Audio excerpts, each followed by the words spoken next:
Welcome to Skinner and Chalmers' Weekly Roast. Today, the canvas is crime, the brush is danger, and the title, the final artwork, Chapter 2, Wires of Deception. Let's uncover the truth together in this thriller special. And a brief trigger warning, the final artwork is a fictional crime series that includes depictions of blood, violence, and smoking. While the content is intended for a general audience, listener discretion is advised. Please consider your comfort level before tuning in.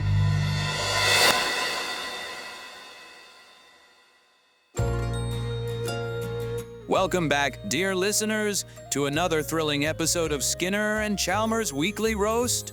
But today, it's less of a roast and more of a slow-cooked mystery stew. That was an awful metaphor, Skinner. But yes, also a warm welcome from me. It was a flavorful one, Chalmers. Because let's face it, Memefield is simmering with suspense, and we're right in the middle of it. That part, at least, is true. Last episode, we covered the shocking crime at the Memefield Museum. John Wilkes Booth was found unconscious, suspended like an art piece, with the words "revenge is art" carved into his torso. And if that weren't bizarre enough, we've got clues scattered around like an avant-garde puzzle, an old-fashioned cheese pin, a cryptic note saying, "The true art is the art of deception," and my personal favorite, a Roomba with highly suspicious timing. For the last time, Skinner, the Roomba was just a cleaning bot. That's exactly what it wants us to think.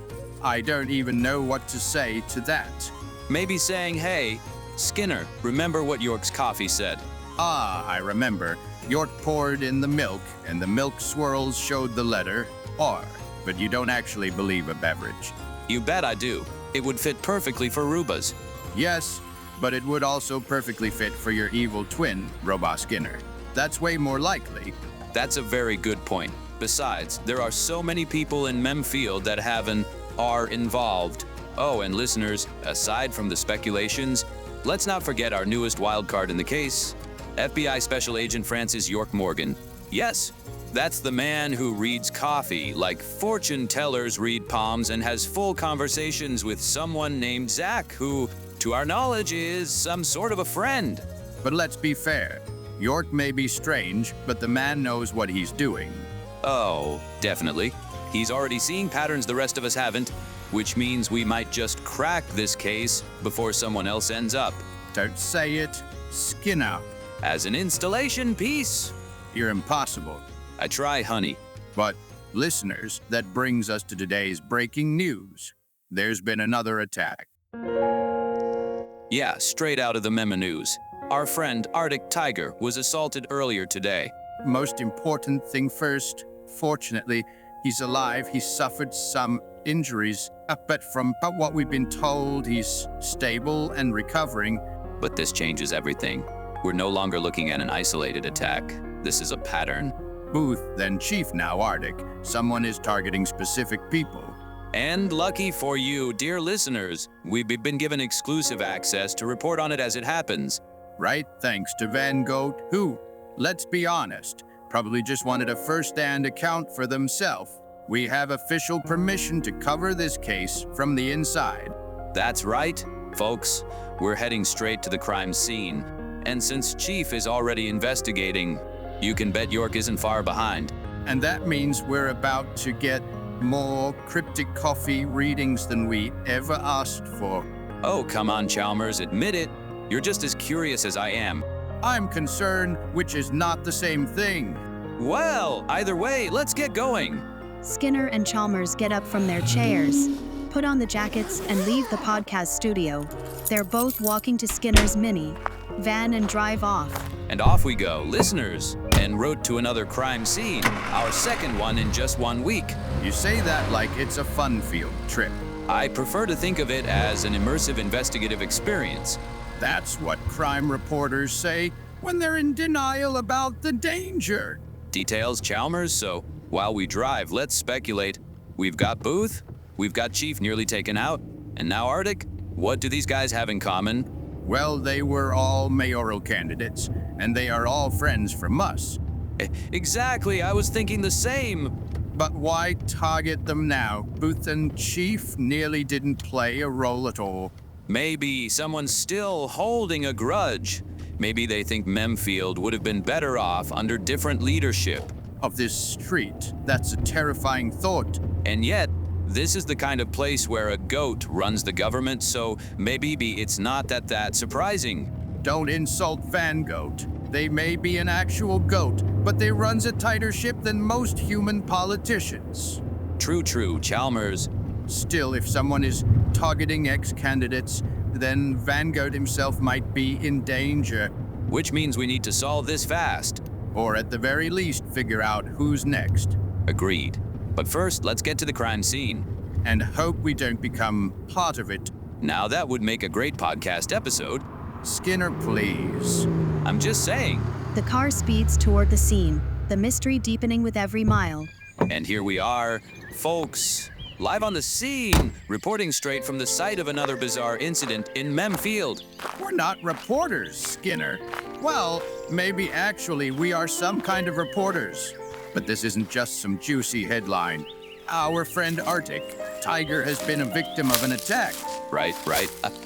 Apologies, listeners. We're here at Arctic's Twitch studio where, sometime last night, someone decided to turn his workspace into a makeshift electric chair, as it looks. Yet, the art of the crime remains shockingly sophisticated. Did you just make an electricity pun, York? Zach and I like to keep things current. And good morning, by the way. I hate this. I love this, and good morning from us. Morning. Can we all just focus now? Chief, you look terrible. I mean, you're always wearing your Spartan gear anyway, and people don't see you anyway. But it's still easy to see your face through the helmet. Yeah? You okay? You look like you fought a bear and lost. I didn't lose. Well, he's had a long night. Nothing I can't handle. Just a long night. A long night doing what exactly? Securing the scene. Before the rest of the police arrived. Someone had to respond first. A neighbor, some gamer pulling an all-nighter, saw flashing lights and heard a loud pop coming from the neighbor's house. Called it in. I was closest, so I checked it out. Indeed, but without alerting me. I secured the area. That's standard procedure. Standard for local law enforcement, not for the Bureau. A fresh crime scene tells a story, Chief. The placement of a fallen cable, the smell of burnt plastic, even the way the dust settles after an impact. Now the scene is tainted. I get it. You like things untouched, but I wasn't about to stand around and wait while someone might still be in danger. And I respect that. But moving forward, this is FBI jurisdiction. We're dealing with a serial offender now. That means I call the shots. Oh, well. Was that agreement, or was that just a particularly frustrated sigh? Fine. You take the lead from now on. Whoa, that was almost character development. Let's not jinx it. I still don't like it, but good soldiers follow orders. Hopefully no one will ever order you to execute Order 66. But enough of the joking, so York, what exactly are we looking at here?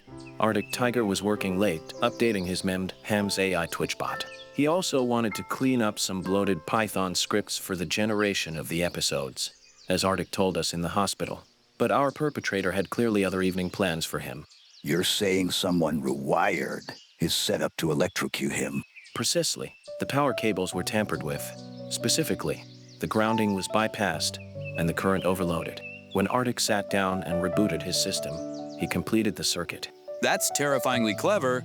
He was lucky. A shock like that can kill. True, but whoever did this didn't want him dead. You sure about that? If they wanted him dead, they wouldn't have left him alive. No, this was designed to send a message. The voltage was precisely weighed, just under 50 volts, painful but generally not lethal. Still, I had alerted an ambulance for Arctic when I arrived at the scene. Electric shocks of such strength, even if you feel fit after it, can cause ventricular fibrillation. A visit to the doctor or ECG after electric shocks is always advisable. Remember that, listeners. Thanks for the hint. And the message with all that electroshock on ArticTiger was... Take a look at the screens, you two. Oh, no. Oh, yes. Machines are art. Machines are the future. A continuation of the previous message. Revenge is art. Now, machines. And just like Booth's case, whoever did this wanted us to see this. Exactly, Chalmers.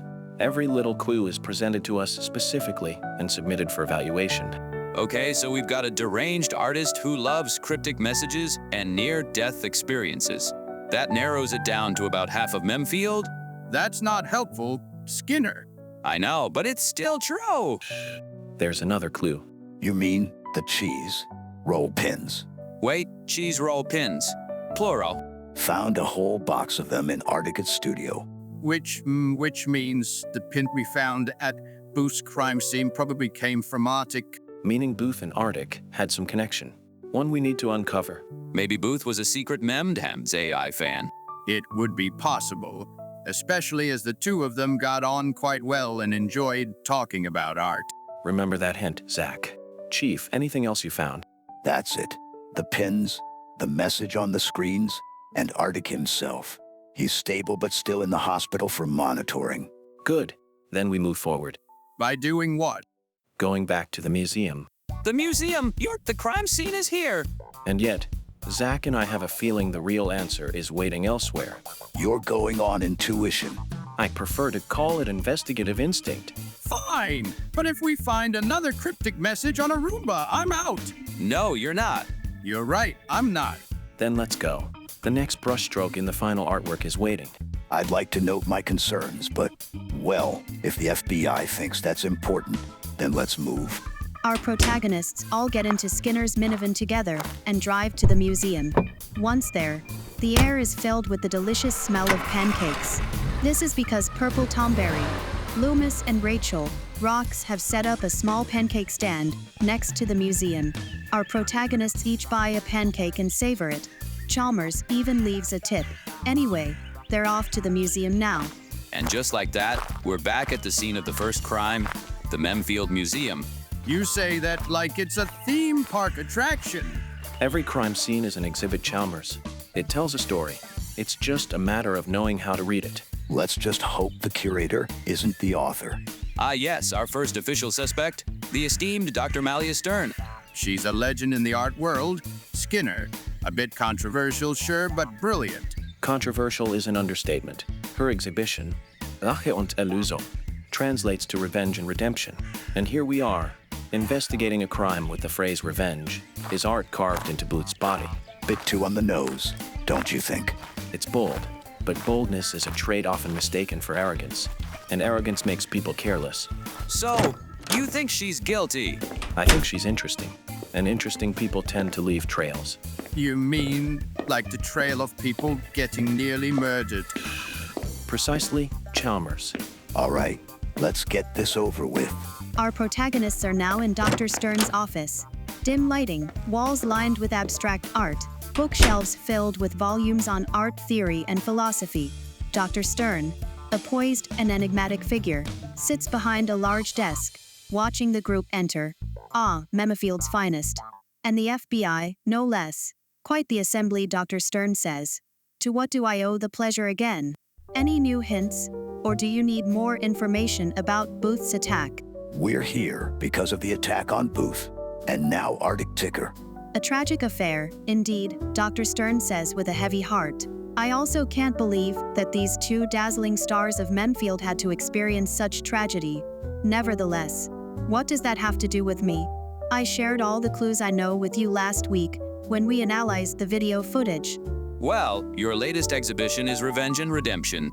The crime scene had revenge as art carved into Booth's stomach. Pretty convenient coincidence, don't you think? Art is meant to reflect life, Mr. Skinner. Not dictate it, Dr. Stern mentions. True, but it also provokes. And your art, it doesn't just provoke, it challenges. Shocks even. That's the point, Mr. Francis York Morgan. People should be unsettled. Art should make you uncomfortable to reflect on the deeper emotions within you, within humanity. If you're not questioning your reality after leaving my exhibit, I've failed as an art director. When we did further research after our last inquiry with you, we received comments from employees of the museum. Booth certainly seemed to have questions about your vision. You two weren't exactly on the best of terms, were you? Booth was a patron of the museum. A supporter, Dr. Stern admits. But our philosophies clashed. He wanted art to be accessible, whereas I don't believe art should be easy. It should provoke, in the need of deeper understanding. He called your work calculated shock tactics. He did. And I called his work sanitized drivel. Intellectuals have disagreements, Agent. It hardly means I just rage and murder him. If you are hinting on that, No one said anything about murder. then why are you here? To talk more, standard routine in most investigations. Talking I can do, Dr. Stern says. Then let's start with the classics. It should be noted that your statements can be used against you in court, and you have the right to remain silent. Anyways, where were you last night between 11 and midnight? I have nothing to hide, so I will be happy to answer your questions. I was here. Working, Dr. Stern says. Alone? Of course not. My assistant was here. You're welcome to check with them. We will. Booth's body was posed, Dr. Stern, hung up like a grotesque art piece. Doesn't that strike you as familiar? Are you accusing me of turning a man into a living installation? Dr. Stern says, disgusted. Not yet, but we're asking if you find it inspiring. Well, it's dramatic. Theatrics in crime always intrigue me, but it's messy. A real artist wouldn't make a mess. And most importantly, a real artist wouldn't actually hurt anyone. There is a fine line between art and human dignity. Booth bled all over your museum? You call that messy? Exactly. An amateur's work, Mr. Chief. But What's that supposed to mean? Zach and I are just thinking. People tend to give themselves away without realizing it. And what, pray tell, have I given away? Dr. Stern says. You keep looking over at that painting, Dr. Malia Stern. What? What do you mean? Since we walked in, subtle but consistent. Every time the conversation shifts to Booth, or the crime itself, your gaze flickers there. You're kidding. That's ridiculous. People's bodies betray them, even when their words do not. And Dr. Stern, your body is very talkative. That's absurd, Mr. Francis York Morgan. You just want to take me out of context. But please, use your tactics on people who might actually be responsible for these acts, and not on innocent people, assures Dr. Stern. May I? You think I'm hiding something behind a painting? Dr. Stern says in shock. That's the question, isn't it? I mean, if you weren't, you wouldn't have a problem with him checking, I guess. This is insane. But kind of entertaining. York calmly steps forward. Dr. Stern grips the arms of her chair, but doesn't stop him. He takes the picture and hangs it down, revealing a small cavity. He reaches behind the painting and pulls out a worn, leather-bound sketchbook. No, freaking way. What is that? A book of secrets. Care to explain, Dr. Stern? Put that down, Mr. Francis York Morgan, says Dr. Stern. In a moment. I usually respect your privacy, but this is an FBI investigation. I don't think I need to explain to you that during the renewed attack and an existing suspicion in the course of the investigation, it is necessary to look at this document. York slowly flips through the pages. His expression doesn't change, but his fingers tighten around the leather. Skinner and Chalmers lean in, eyes wide. That looks exactly like the crime scene. She sketched it, the ropes, the pose, the positioning. This is fascinating. Do you see that, Zach? These are almost exact copies of the installation method from Booth. The notes on the exposure. Zach, this is a Goldman. It's art, says Dr. Stern. Looks like a confession to me. That's absurd. Those are concept sketches. I've had that book for years, shouts Dr. Stern with a nervous voice. Years, you mean? Funny, because some of these pages look very fresh. You have no proof of anything, Mr. Francis York Morgan. This is outrageous. Indeed, we don't have something tangible yet. But Zach and I have a feeling we're getting close. The tension in the room thickens. The mystery deepens. And Dr. Stern, she's running out of places to hide. Dr. Stern, you have to admit that all these drawings do not necessarily speak in favor of your innocence. I would politely ask you to cooperate with us so that we can also clear up any unanswered questions. In the end, this will also benefit you if we can prove that you are innocent. Well now, Dr. Stern, Zach insists there's more to this painting than brushstrokes. Care to explain what's hiding behind your taste in decor? You've got 3 seconds to step aside. Ma'am. Dr. Stern steps forward, her hands trembling slightly. She says, I don't know what you're implying, Agent Morgan. That's just storage. Storage for inspiration. A sketchbook. How delightfully analog. Zach adores paper trails. Wait, are those ropes? metal beams in the sketches. That's exactly how Booth was strung up. Those sketches, they're indeed almost identical to the crime scene. Their concepts, abstract explorations. My exhibit, Rage and Redemption, critiques societal violence. Save the lecture. You plotted this. Booth's artistic display matches your 6 sketches. You wanted a headlines. How dare you, shouts Dr. Stern. John supported this museum for years. We disagreed. Yes. He called my work calculated shock.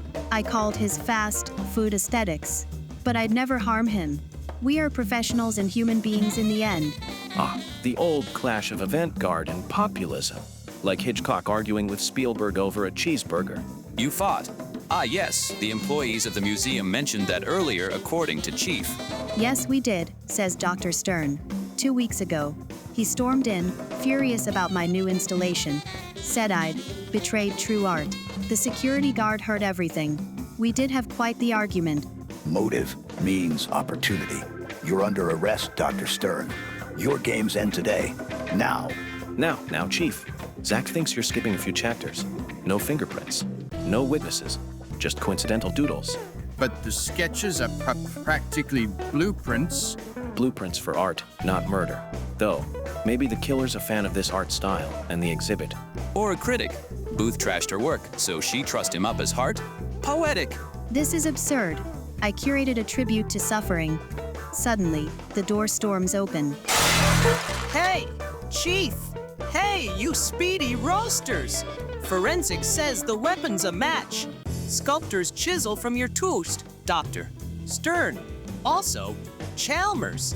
My hedge looks like my grandma's wig, thanks to your alligator.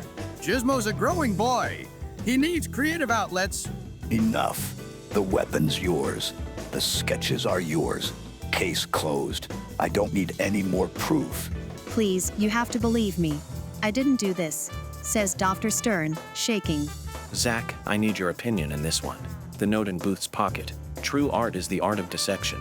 Sounds less like a manifesto and more like a confession. Chief is rushing things. All this doesn't really suit Dr. Stern either. Too obvious. Too certain that she would be suspected. Why should she run the risk of Swedish curtains for attention? Wait, Dr. Stern's whole thing is provocative truth, right? Deception's the opposite. Skinner! Unless the killer's mocking her philosophy, framing her while quoting her rival. Deliciously meta. You're overcomplicating this, Mr. Morgan. Stern is guilty. I didn't do this, please. Finally believe me, shouts Dr. Stern. Yes, John and I fought, but he funded my first exhibit. I owe him everything.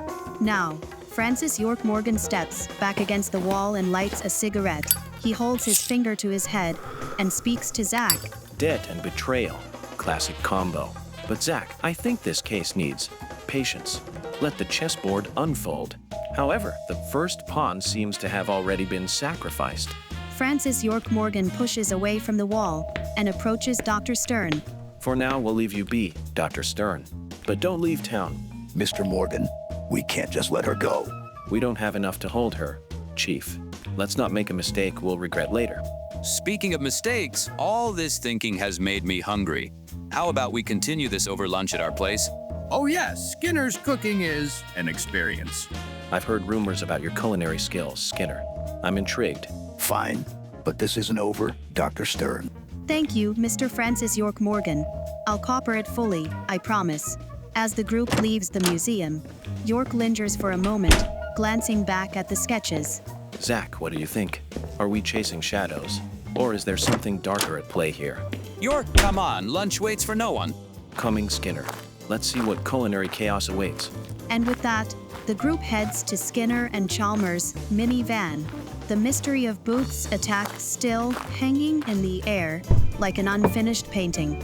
They're now driving off to Skinner's house while having a conversation. York, I need an explanation. Why did you let Dr. Stern go? The evidence points directly her. Chief, evidence is like a puzzle. Just because a piece fits doesn't mean it's in the right place. What are you talking about? The sketches, the tools, the note. It all adds up. Does it? Or is it too convenient? Think about it, Chief. If Dr. Stern wanted to frame herself, she couldn't have done a better job. However, It would be highly imprudent to stage such a work of art without considering that the FBI would find out directly. She would effectively be maneuvering herself into prison, where she would certainly not be able to supervise expensive art exhibitions. Oh, I get it. It's like when I accidentally burned the lasagna and tried to blame it on the oven. Except the oven was unplugged. Skinner, that was you. I thought it was Gizmo. Yeah, well, Gizmo's a great scapegoat. But this isn't about lasagna, Skinner. Only Garfield deals in lasagna absolutes. So, York, if Dr. Stern isn't the culprit, then who is? Someone who wants us to think it's her. Someone who knows how to play the game. Someone who might have access to her notebook and used it to their advantage to shift attention nicely away from themselves by taking ideas and making them their own. And you're just going to let her walk free while we figure that out? She's not going anywhere, Chief. If she's guilty, she'll slip up. If she's innocent, we'll find the real culprit. Either way, patience is our ally in this case. York's got a point, Chief.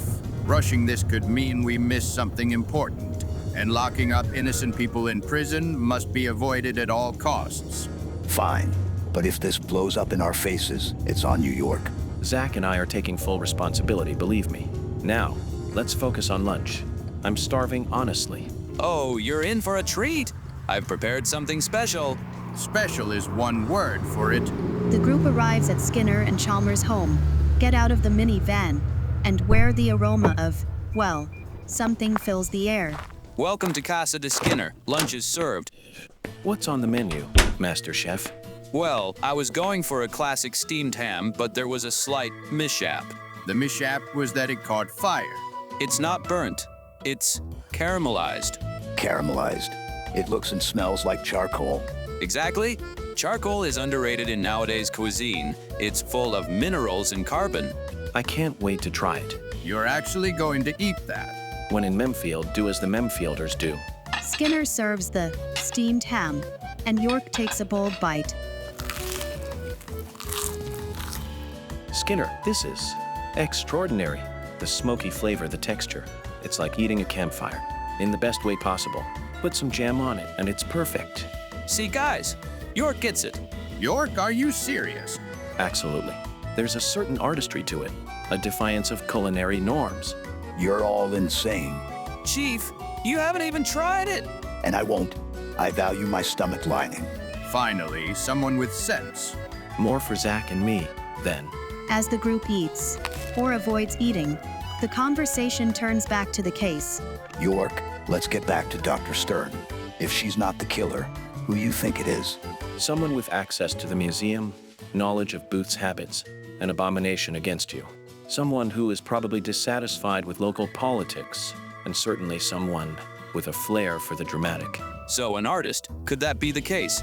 Certainly someone who savors their final artwork and wants to convince the world of their brushstrokes. Not necessarily an artist in the classic way. What about the note? The true art is the art of deception gone. That sounds like a clue. Exactly. It's a message, but not necessarily from Dr. Stern. Then who? Someone who enjoys playing games. Someone who's watching us right now, perhaps. Watching us? Like, in this room? Not necessarily. But the killer is always closer than you think, based on other cases.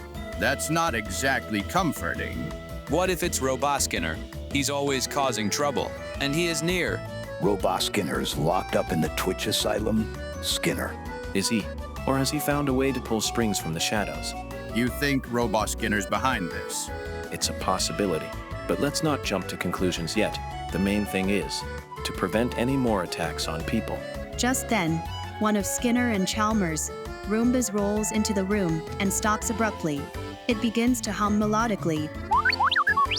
Looks like the Roombas have formed in union again.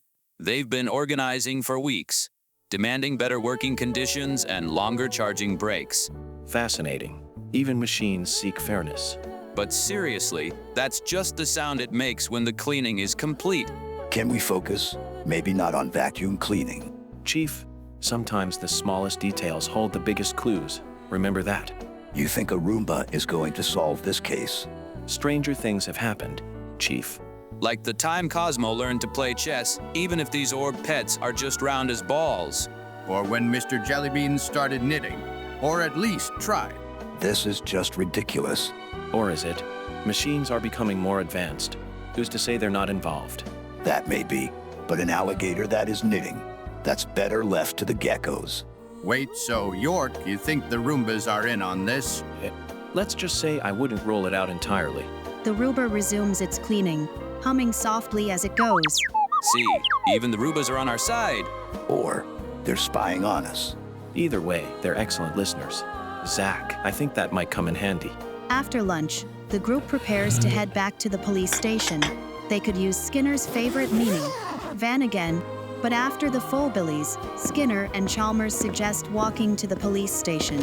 A digestive walk, so to speak. York, we need to regroup and go over the evidence. Agreed.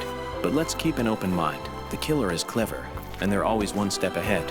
Or maybe they're one step behind. Like in that movie where the killer was actually the detective's twin brother. Skinner, that's every mystery movie ever. True, but sometimes life imitates art. Let's just go. Zach, what do you think? Are we chasing shadows, or is the truth right under our noses? York, come on. The case won't solve itself. Coming, Skinner. Let's see where this trail leads. And with that, the group heads back to the police station, the mystery deepening with every step. The Roomba watches them go, its sensors glowing faintly in the dim light of Skinner's living room. Back at the police station, the team gathers around a table covered in evidence. The evening shift officers nod as they pass, but otherwise, the place is quiet. York leans against a desk, while Chief crosses his arms, gazing down momentarily as if lost in thought. Before our heroes can start the actual analysis work, Master Chief suddenly goes quiet. He even seems downright sentimental. I still can't wrap my head around what happened to Booth, of all people. You knew the victim well, Chief? Back during the mayoral election, Booth and I, we had plans, a coalition. Oh, I can remember. You ran for mayor, Chief. We even had a podcast about that. Got exactly 0 votes. Booth got 2. We joked that at least his family believed in us. That's actually quite adorable and tragic at the same time. Chief, I never thought you had political aspirations before. Zach and I find it fascinating when seemingly rigid personas reveal hidden layers. Isn't that right, Zach? Ah, I see you agree, Zach. Most of my pre-military memories are fragmented. Like looking through a cracked visor. Family faces, birthday candles, my mother's voice, all fading like reach after the glassing. The great Master Chief, opening up. Quick, someone check if Krakatoa has frozen over. Samar, show some sensitivity. It's all right, Chalmers. Booth, he helped me remember what having a friend felt like. Outside the corpse, outside duty. Just human connection. And now he's in a hospital bed because someone thought his loss in the elections wasn't enough. That is still extremely terrible. And he really was a good friend. It seems. Even like a kind of substitute for family. Yes, we had often talked. Enjoyed going to the museum. Talked about art and all the deep layers of provocation. He was a friend. And you know what? It bothers me that I don't remember much about my life before the military. You're serious? Only can remember bits and pieces. I had a family, at least I think I did. But I've been a soldier longer than I've been anything else.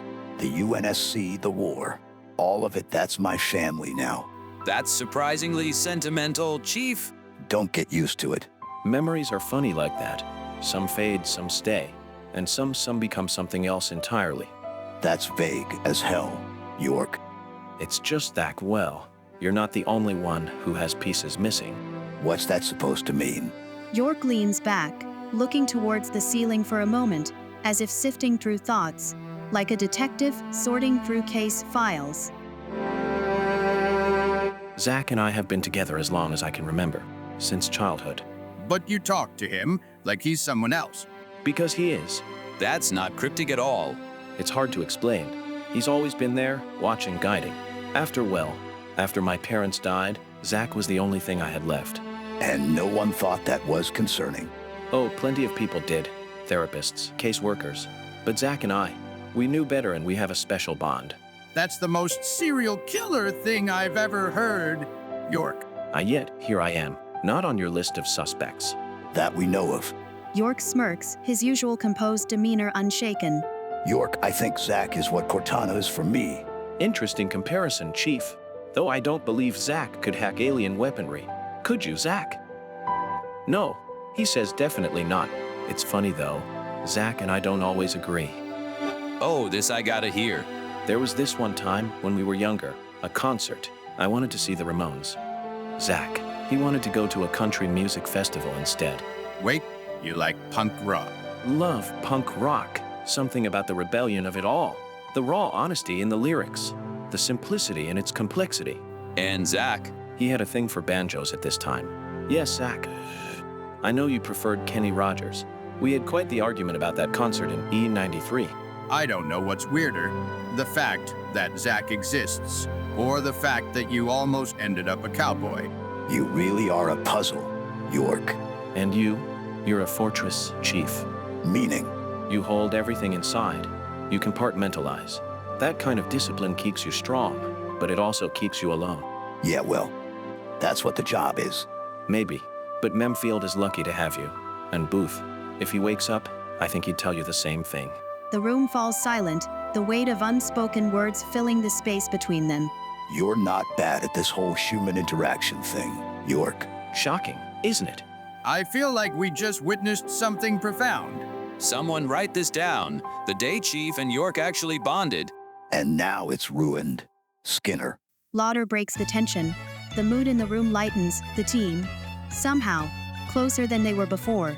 York and Chief exchange a knowing glance before turning back to the files on the desk. All right, time to get back to work. Let's finish this. With renewed determination, they dive back into the case, their newfound respect for one another fueling the next steps in their pursuit of the truth. While they are combining clues, another conversation comes up. I must admit your analytical approach is unusual, Agent Morgan, but effective. The way you pieced together the evidence at the crime scene. And your tactical assessment was invaluable, Chief. Memefield is fortunate to have you as its protector, even if your political career was brief. Still got more votes than the Master Chief action figure someone nominated. It had received negative votes, however that works. That was you, wasn't it, honey? I maintain that the action figure had a solid education platform. Zach and I would have voted for it. The action figure stance on library funding was quite progressive. We should focus on the investigation. Booth deserves justice, not just our memories. Agreed. The coffee grounds were quite insistent about that. Weren't they, Zach? As the evening deepens, our investigators move from reminiscence to action, but in sharing their stories, they've forged something valuable, trust, and in Memefield, where even the Roombas have personalities and alligators trim hedges, trust might be the most powerful weapon of all. And no, that was in no way a reference to this one musical episode in Once Upon a Time, where love is the most powerful weapon of all. Anyways, let's continue with our story. The hum of a computer fills the dimly lit office of the Memefield police station. York sits at a desk, replaying the grainy security footage from the museum on a small monitor. A cup of coffee steams beside him, untouched, as his sharp eyes scan every frame with almost supernatural precision.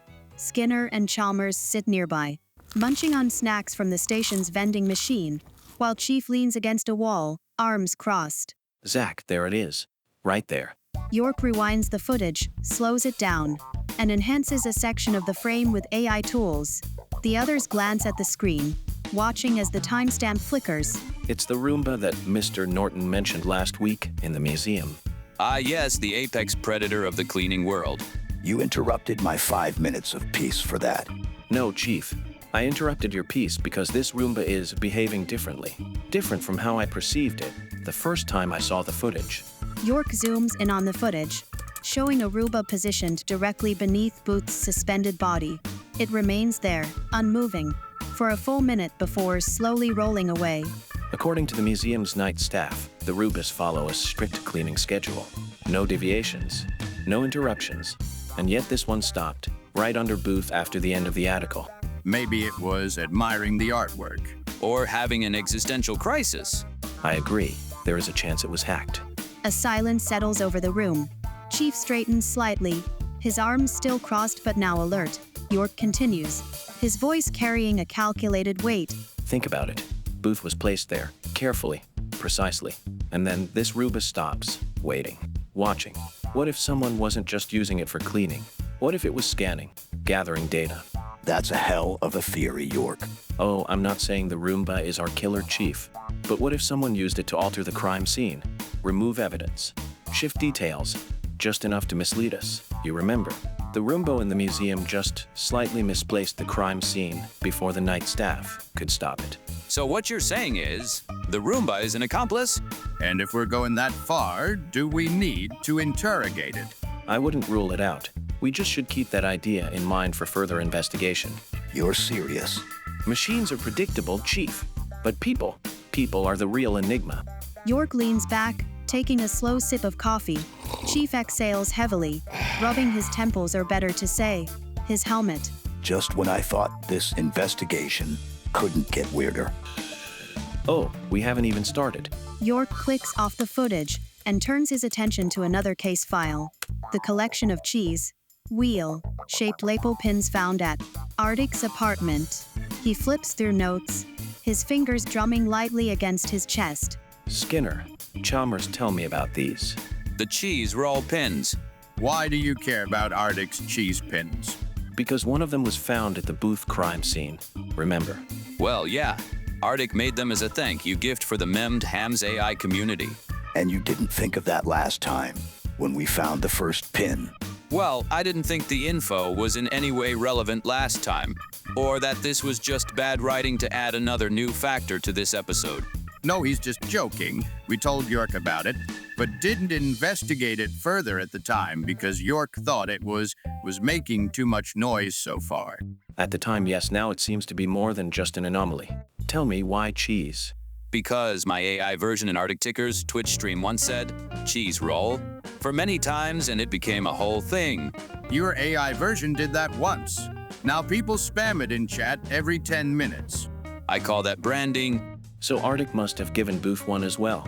That doesn't make him a suspect. No, it makes him a target. The room falls silent again as York's words settle in. You're saying someone went after Booth because of the community. Think about it, Chief. Arctic holds the community together. He puts so much time and love into the project. He makes these pins. He shares them with people he trusts. Indeed, people like Van Goat, Loomis, Rachel, give him the Rad Vanilla, Shia Losa, Dezenzo, or even Booth and other members. And then Booth ends up strung up like an exhibit. You think the attacker is targeting them? No, I think they're targeting what they represent. The weight of York's words lingers. Skinner and Chalmers exchange a glance, the gravity of the situation settling in. Chief remains still, his mind working through the implications. You're saying the attacker wants to dismantle the community itself. And what better way than to fear? York stands, stretching slightly before grabbing his FBI raincoat because it started raining outside. Someone is making a statement, and I don't think they're finished. You really know how to set the mood, don't you? It's a gift. Well, I vote we start carrying Roomba repellent, just in case. If I see one rolling toward me, I'm drop kicking it. That's the spirit, Chief. As the tension breaks with laughter, York exhales slowly, watching the smoke from his cigarette curl toward the ceiling. The pieces are coming together, but the picture is still unclear, and something tells him the worst is yet to come. Skinner and Chalmers sit across from York, recounting the life and achievements of ArticTiger, while Chief again leans against a filing cabinet, arms crossed, listening intently. Arctic's a legend, really. The guy's done so much for Memefield. More than most mayors, that's for sure. More than most mayors. York puts the cigarette down from his lip, the gears in his mind already spinning. Zach, are you hearing this? The man was mayor before, and yet no one has emphasized that until now. He didn't exactly advertise it. He was way more focused on his Twitch stuff after he left office. But yeah, he was the mayor before Van Goat. The king is out of the game, replaced by the strengths of democracy and the will of the people. A system refined, reborn, and ultimately entrusted to a goat. A pause. Skinner and Chalmers exchange a glance. Oh, right. You mean, like how the game changes. It's not about the individual, it's about the system. Precisely. And in this system, every player holds a role. Some move forward, some fall behind. York sits down, reaching for his coffee. He takes a sip, frowning slightly at the lukewarm taste. Booth, Chief Arctic, all key figures in Memefield's political stage. If you're about to say I was a candidate, don't remind me again. Chalmers chuckles, but York remains focused. Not just a candidate, Chief, a symbol. Each of you represents something significant. Booth, the artist, bringing culture and creativity to the campaign. Arctic, the mayor, the steady guiding force. And you, The guy who got 0 votes. Hey, don't forget, this doesn't mean people don't like you. Yes, it was just your program and campaign. It happens. York lets their banter continue for a moment before interjecting. whether you won or lost is irrelevant, Chief. What matters is why you were all targeted. A heavy silence settles over the group. You're saying these attacks are political. I'm saying our attacker isn't just making a statement. They're rewriting the narrative. But why attack former candidates? If you wanted to shake up politics, wouldn't you go after Van Goat? Ah, but that's the beauty of it. The new king sits comfortably on his throne, blissfully unaware of the storm brewing below. The foundation is being chipped away, one fallen piece at a time. York exhales, running a hand through his hair as he looks to the ceiling. Zach, there's too much noise. The signal is weak. We need to clear the static. Skinner and Chalmers glance at each other, puzzled. Noise. You mean distractions. Precisely. Too many puzzle pieces, not enough picture. But the edges are starting to take shape. You ever say anything normally? Normality is defined by various factors, but to put it simply, we should report this to Van Goat and consider security measures, personal protection, for example. Chalmers shakes his head, half amused, half exasperated. Chief just exhales through his nose, arms still crossed. Well, as much as I enjoy spiraling into political conspiracy theories, I think that's a good place to leave it for tonight. Agreed. Plus, we gotta wrap up this episode. Skinner and Chalmers adjust their microphones, preparing to sign off. Well, folks, there you have it. More twists, more theories, and way more cryptic monologues than we expected. And just when we thought this case couldn't get weirder, it does. One thing's for sure, this mystery isn't over. And with York on the case, I think we might just get to the bottom of it. If he doesn't confuse us to death first. If things go south, that's the plan. The group chuckles. The tension remains, but for now, they allow themselves a moment of levity. Thanks for tuning in, everyone. Stay safe out there. And remember, art may be subjective, but crime is always a mess. Good night, Memefield. See you next time, listeners. Stay safe and avoid Roombus for a while. Agreed. Bye.